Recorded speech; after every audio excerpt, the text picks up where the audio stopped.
رسول اللہ صلی اللہ علیہ وسلم نے فرمایا کہ جو یہ کلمہ ایک دفعہ پڑھے تو اللہ 20 لاکھ نیکیاں عطا کرے. کتنی نیکیاں بھی؟ 20 لاکھ نیکیاں. سبحان اللہ. یہ بہت بڑے تاجر کو بھی ایک دن کی کمائی 20 لاکھ تقریباً نہیں ہوتی ہوگی، تو وہ کوشش کے ساتھ پہنچ جائے تو پہنچ جائے.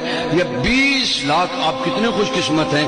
یہاں 2 گھنٹے بیٹھے ہیں اور 2 گھنٹوں کی برکات یہ کہ جب آپ اٹھ کر جائیں گے تو آپ کے جنت کے بینک میں 20 لاکھ نیکیاں اللہ جمع کروا دے گا.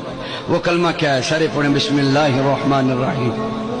لا الہ الا اللہ وحدہ لا شریک لہ احدا صمدا لم یلد ولم یولد ولم یکن لہ کفوا احد.